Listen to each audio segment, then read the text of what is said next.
Chris, matagal pa ba yan? Kasi 10 oras na ng gabi. Maaga ka pang gigising bukas. Konti na lang ito na, tatapusin ko na lang. Sige, mauna na ako. Ganahitin kita, ha? Sige po.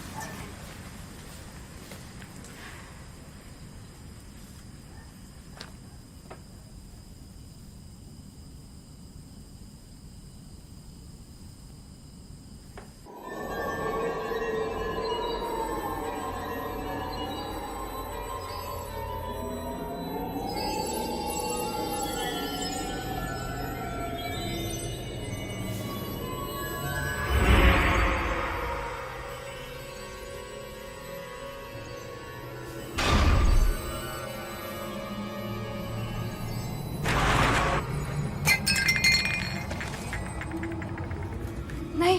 Nay! Nay! Nay! Nay, may multo! Nay! Nay, gumising ka. May tao sa labas! Nay!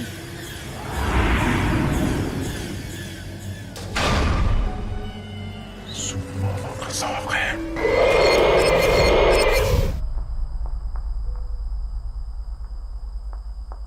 Nay!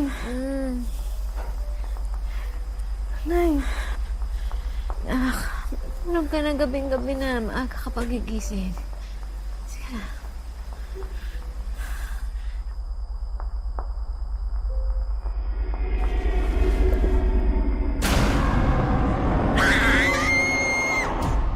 May mga bagay na sadyang mahirap ipaliwanag at paniwalaan. Ngunit para sa mga dumaraan sa ganitong pagsubok, ito'y isang kalbaryong mahirap labanan at makalimutan. Tampok po ngayong hapon ang kwento ng isang dalagang hindi lang kahirapan ang pilit niyang nilalabanan. Dahil may isa umanong misteryong elementong lubos na nagpapabigat daw sa kanilang buhay. Magandang hapon po mga kapuso, ito po ang wish ko lang. Makakain na kayo. Teka, Chris! Chris, tanghali na! Kain na!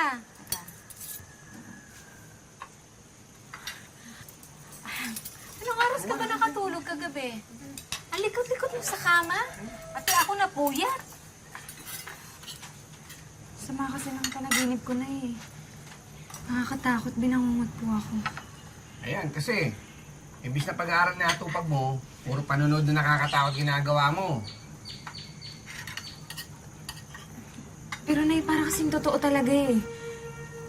Ay, Diyos ko anak, tumigil ka nga. Hindi ka na bata. Alam mo, ang katakutan mo, tao, hirap, tagutom. Hindi yung multo-multo na yan. Ngayong pasok ko pala. Bakit sa akin mo hinahanap? Diyos ko naman anak, sa dinami-dami na ginagawa ko dito sa bahay, pati ba naman yun hahanapin mo sa akin? Hindi ko alam. Nasaan? At ikaw naman, senyorito, baka naman gusto mong bilis-bilisan mo na dahil tanghali na, mamamasada ka pa. Ito na nga, sus! Halos hindi ko naman mga ginagahin mo eh. Pati nga sa mali mo makamain, hindi na ako nakatulog. Tapos, nakakawin na ako. Bye! So, ang dami-dami mo pang sinabi. Sa bilisan mo natin kasi...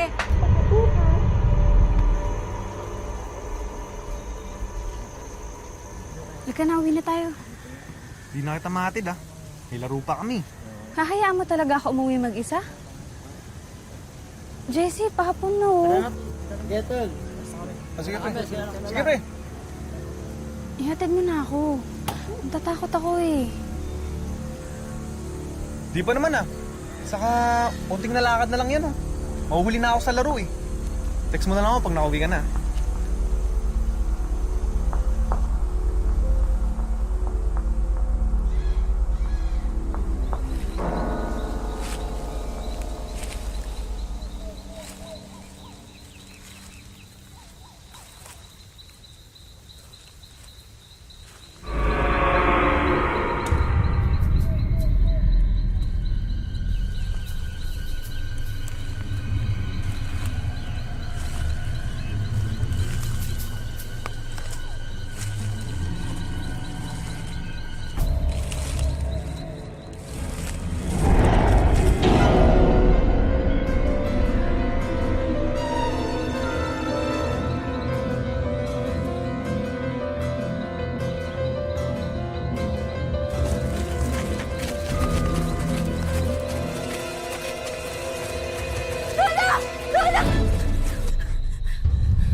dyan?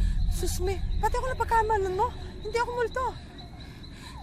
Akala ko kasi, kanina pa kita pinagmamasdan. May nakita kong lalaking sumusunod sa'yo.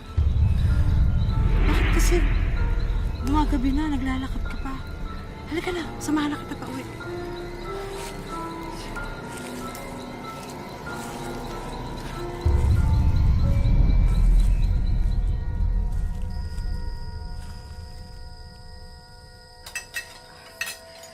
Chris, ano ba yung mga pinagsasabi mo? Alam mo, ang dami-dami na nating problema sa buhay. Yan pa talagang inaatupag mo? Bili ka na nga dyan. Atupagin mo yung pag-aaral mo. Dahil baka sa susunod na taon, doon na kayo mapag-aaral. Siya nga pala, sinisingil na tayo ng utang natin. Eh, di ko na rin din alam saan tayo makakakuha na ipambabayad natin doon. Sige, sige. Susubukan mo hanap ng iba pang pagkakakitaan. Eh, bukas nga pala, ha? Kailangan natin dalawin ng nanay dahil may sakit daw. Chris, kayo munang bahala dito, ha? Total, Sabado naman bukas, eh. Buong araw kaming mawawala. Sige po. Yan, magpolvo ka para pagdating ni nanay, presko ka. Yan. Ganda ng kapatid ko.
Tapos ka na ba dito?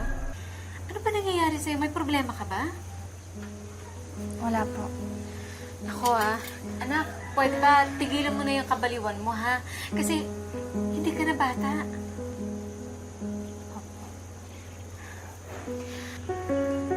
Diyos ko naman, ano ba naman to? Ang dami-dami ko nang iniintindi dito sa loob ng bahay. Pati ikaw sumasabay. Sige po. Alis na po ako.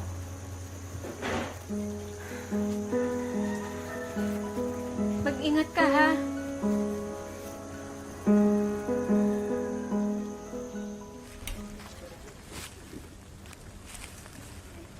Uy, kausapin mo na ako.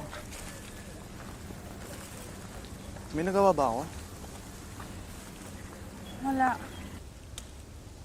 Babe, kanina pa ako nagtatanong. Ano pa bang gusto mo? Ipaliwanag mo sa akin. Malay mo, matulungan kita. Hindi yung ganitong papakiramdaman lang tayo.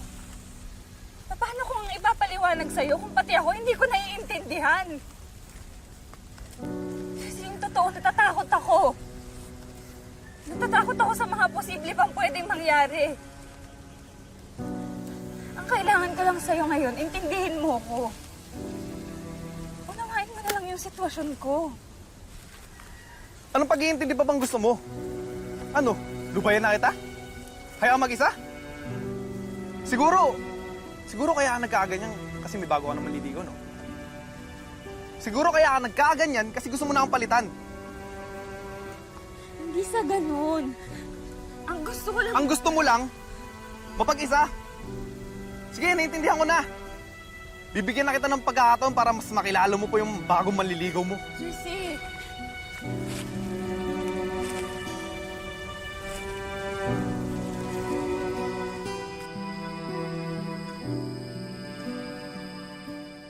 Chris?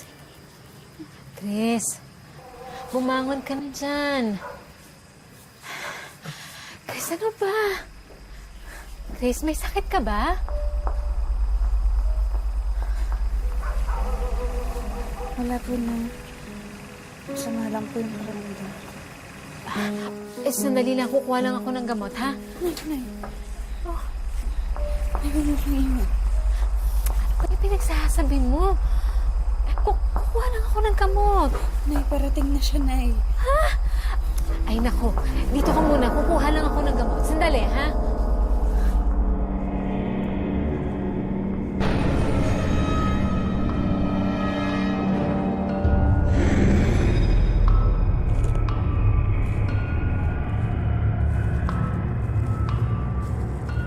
Anak?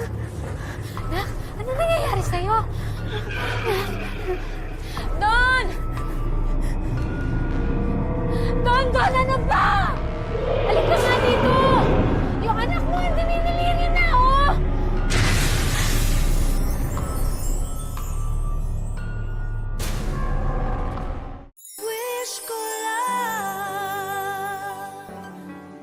Ang misteryosong lalaking panay na nagpaparamdam daw kay Chris ay tila sumanib na raw sa dalaga.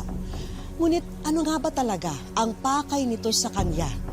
Tunay na nga bang sinasaniban siya o sadyang may mabigat lang siyang pinagdaraanan?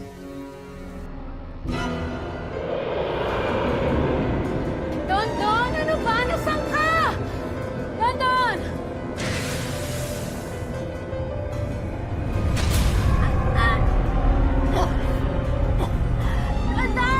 Ako!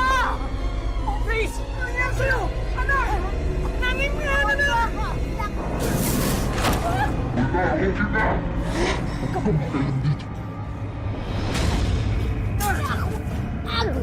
Wag!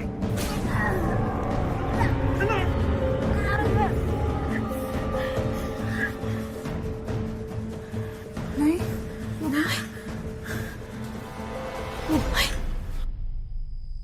Ano ba itong nangyayari sa atin, Don? Hindi na nga natin matawid yung pang-araw-araw natin. Ito na naman, may dumating na isang kalparo. Ano ba kasalanan natin? May ginawa ba tayong masama? Ang hindi ko maintindihan, bakit ganun na lang ang lakas niya?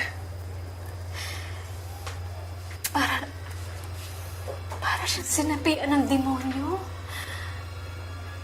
Don, hindi kaya sinapian ng anak natin? Kaya mo, bukas na bukas din, maghahanap ako ng makakatulong sa atin.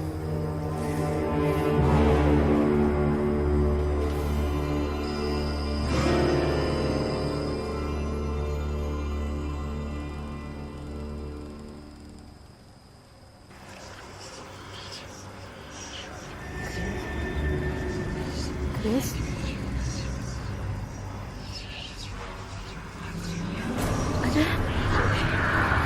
Ano ginagawa mo dyan?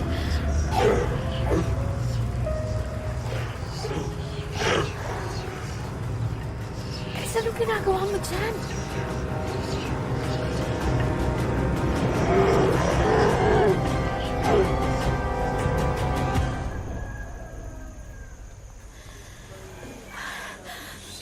Don, kasama mo na siya? Nandito na si Nestor.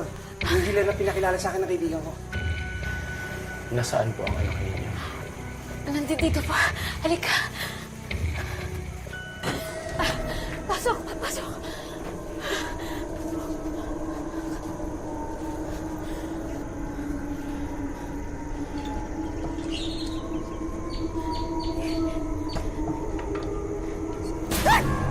Chris, si Mr. Ito kaibigan mo.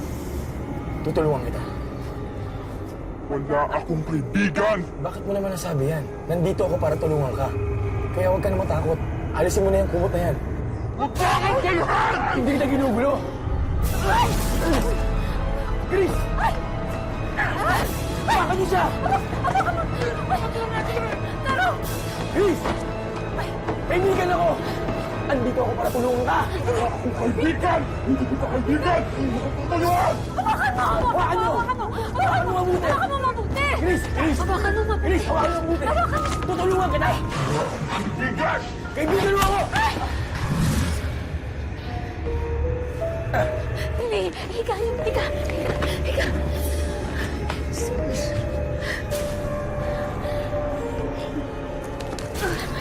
Iabot mo sa akin yan. Ikaw, masamang elemento. Hindi ka nararapat dito sa lupa. Umalis ka sa katawan ni Chris! Chris! Lumaba ka! Hawakan mo mabuti! Hindi ka makawala! Nay! Tulungan niyo ako, Nay! Maniwala! Okay ka lang! Tulungan mo! Okay ka lang! Tulungan mo! Okay ka lang! Chris! Lumaba ka! Okay ka lang! Okay ka lang! Nay! Lumaba ka! Umalis ka, masamang elemento! Pag hindi ka umalis, papahirapan ka na lalo! Ayan! Ayan ba? Tulungan mo ako! Dapat! Uy! Wala ba siya?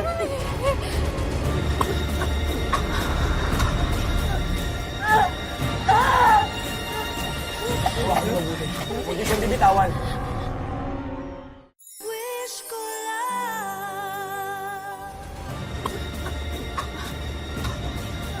Huwag mabuti. Hindi siyang bibitawan. Chris! Lumabang! Ay! Chris! Lumabang ka! Ihiga niyo siya!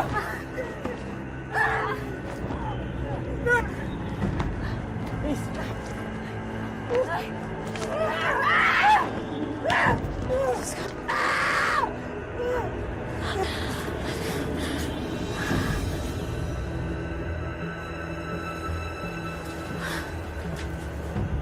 Chris! Alisin na natin ito! Bobo talaga ako makita.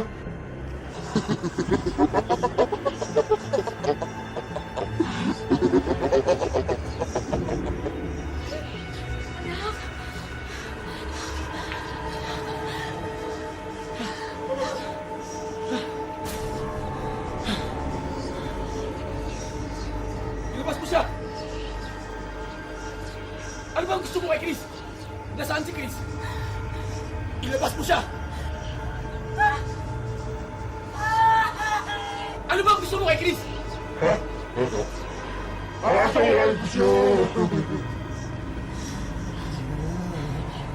Chris? Chris! Asan si Chris? Ah! Tulungan niyo ako! Mga Chris, lumabang ka! Kaya huwag mo na nagambalain pa si Chris! Kung hindi, mas lalo pa kita mahihirapan! Lumayan mo na si Chris!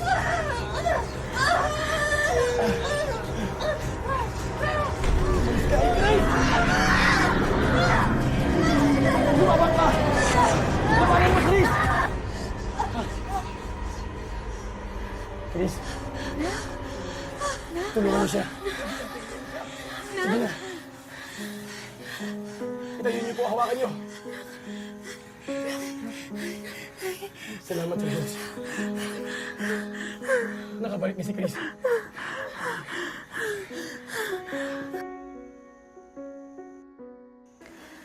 Anak, alam kong nagkukulang kami sa inyo magkakapatid. Hindi kasi natin alam kung anong pwede mangyari bukas. Sa makalawa, ang importante magkaroon lang tayo ng tiwala. Anak, magtiwala ka lang sa amin ng tatay mo. Dahil gagawin namin ang lahat para mapabuti ang kinabukasan mo. Magtiwala lang tayo sa Diyos na hindi niya tayo pamabayaan. Nay, pasensya na po kayo, ah. Hindi ko rin naman po gusto yung mga nangyari.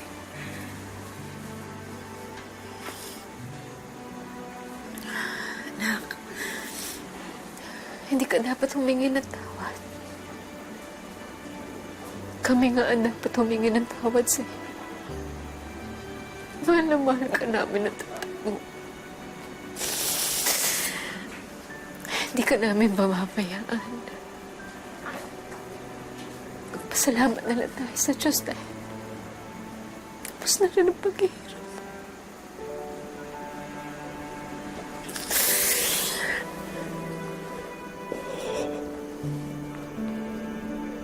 Sa tulong ng isang paranormal healer, tuluyan na raw nilisan ng masamang elemento si Chris.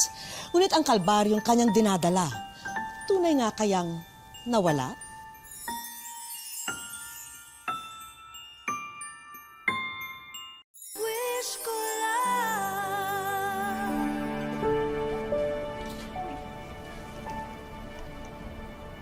Nag-review ka ba? Hindi nga ikaw ba? Sigurado ko ha, mamaya magtatanong-tanong ka na naman sa akin. Hindi, kaya ko yan. Ako pa. Hihirapan tayo tumakas. Hindi mahirap yan. Basta nag-review ka. Ikaw, nagawa mo na ba yung assignment mo? Oo. Tapos na tayo niyan. Magtiwala ka lang. Uy! Tapos na yung klase ng elementary ah. Bakit nandito ka pa? Chris, okay ka lang? Kit-kit mo naman. Ano bang gusto mo?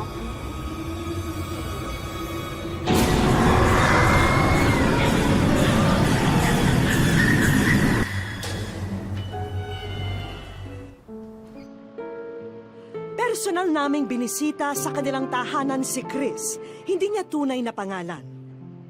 Paglalahad ng dalaga, hindi raw naging madali ang kanyang pinagdaanan mula ng ilang beses di umano siyang masapian. Nung pagkatapos po nangyayari sa akin yun, parang bumukas na nga po yung third eye ko. Nakikita ko na po yung mga hindi nakikita ng iba. There are many reasons kung paano nabubukas yung tinatawag nating third eye. Third eye ang sabi nila, pero it's generally called the sixth sense. Nag-open yung kanyang chakra, nagko-connect siya sa ibang dimensions. Minsan nakakatakot din po. Kasi bigla mo na lang po silang makakasalubong. Minsan po tatakotin ka nila, gugulatin. Natatakot po, kaya lang hindi ko po alam. Kaya kung minsan po may time na nagtatanong ako, paano pa po ba kami mabubuhay ng normal, gaya ng dati? Sa ngayon, pinipilit ni Chris na gawin muling normal ang kanyang pamumuhay at tanggapin ang kanyang naging kapalaran. Isang payo rin ang kanyang iniwan para sa mga taong nasa kagaya niyang sitwasyon. Huwag po nilang pansinin, huwag po silang matakot. Tapos pagka naman po, humingi sa kanila ng tulong, kausapin na lang po nila para tigilan sila. Magdasal din po. Nitong February 2017 daw, nang huling sinaniban si Chris at sa tulong ng isang paranormal expert, lumayo na raw ang elementong nanggugulo sa kanya. Pero baka may iba pang paliwanag kung ano nga ba ang nangyari sa dalaga. Kaya dumulog po kami sa isang psychologist upang alamin kung may ibang pang dahilan sa ikinikilos noon ni Chris.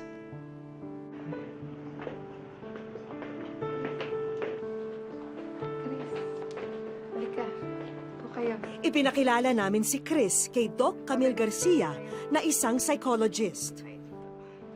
Kamusta na? Okay na. Sa pag-uusap ni na Doc Camille at Chris, isang mahalagang tanong ang binigay niya sa dalaga. Okay, so ngayon, may nararamdaman ka ba? May nakikita ka ba ngayon? Wala naman. Wala kang nakikita talaga?